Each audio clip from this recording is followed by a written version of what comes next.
Okay, let's just dive right into it. Welcome to The Explainer. Today we're heading out on a pretty fascinating journey to decode a fundamental mystery explored in the quest for balance.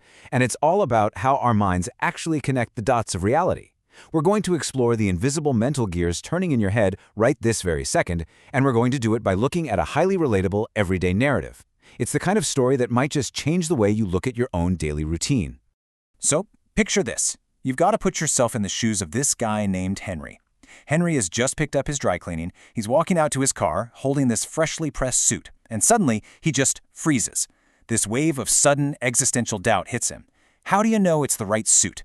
I mean, there are dozens of identical suits on those racks inside. How can he be absolutely undeniably certain that the lady at the counter handed him his suit? Now, to answer that, Henry doesn't just, guess.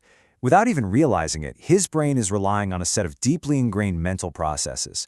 And this brilliantly illustrates what psychologists and philosophers call the principles of association.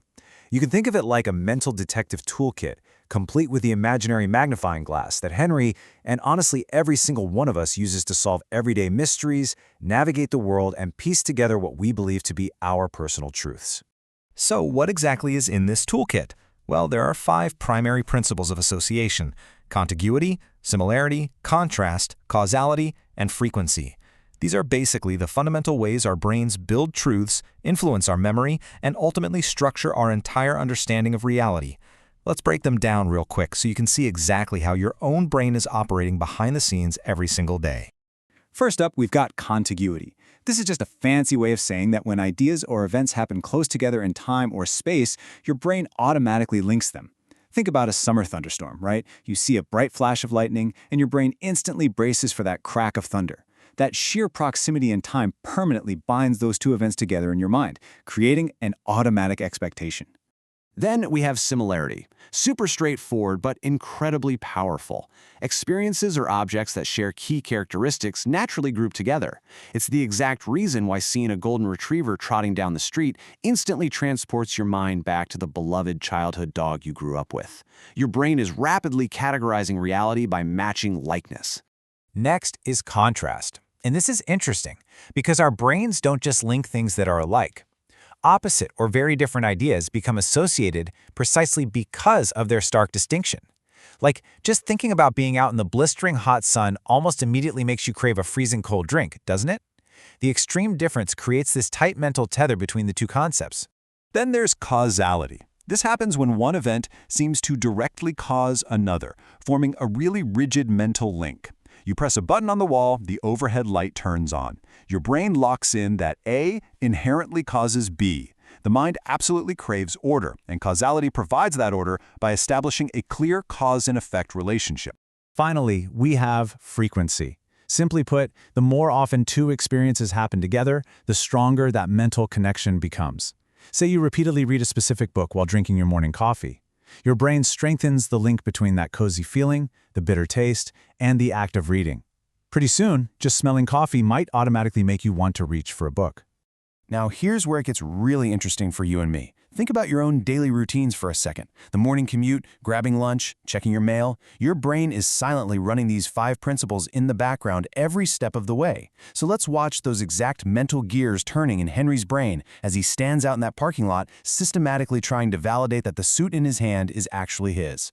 Henry mentally walks through this highly deterministic checklist. Step 1, he handed over his ticket, and the dry cleaner immediately handed him a suit. The proximity of those actions, that's contiguity, and the belief that his ticket directly yielded the suit, causality, form a really strong bond. Step 2. He's used this dry cleaner, a dozen times before? Presenting a ticket has always successfully resulted in his clothes coming back. That repeated positive reinforcement is frequency. And step 3, the suit looks identically like his actual suit in style and color. That is similarity in action. So, case closed, right? Henry concludes the suit is definitely his. He wholly trusts the routine because, crucially, he couldn't find any stark contrast to dismiss it. It's not like the suit was suddenly neon green instead of navy blue. Everything fit his deeply conditioned associative patterns perfectly, so his brain gave him the green light to trust the situation, accept the authority of the interaction, and just get in his car. But let's just slow down for a second here. Because right when Henry feels completely secure in his logic, something profound happens. A seed of freedom, as our source narrative so beautifully puts it, gets planted in his mind. He's standing there holding the suit in the quiet parking lot and begins to really question things. Is this inherent trust in his routine actually reliable? Or is it just a really powerful cognitive illusion?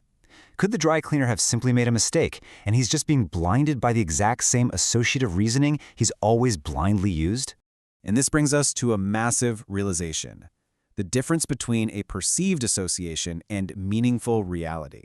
Henry realizes that just because his brain perceives an association, which is often driven by cognitive biases, comfortable routines, or even sheer coincidence, it absolutely does not guarantee that an actual, objective relationship exists in the real world.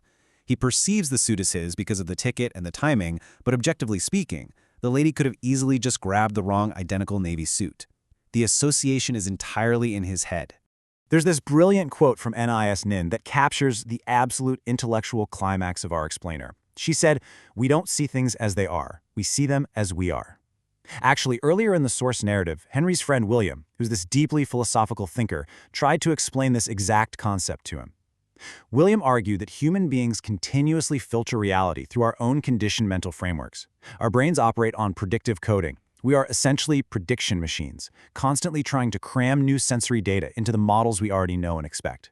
We are literally limited by the knowledge and the associations we've already built. Which leaves us with this final, highly provocative thought to take away today.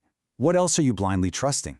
Every single day, you navigate the world using contiguity, similarity, contrast, causality, and frequency. And yeah, it's incredibly efficient. It helps you survive. But as we've seen, it's also a constructed illusion.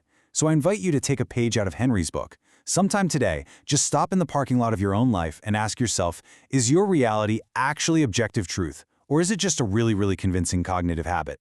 Keep questioning, keep learning, and I'll catch you in the next explainer.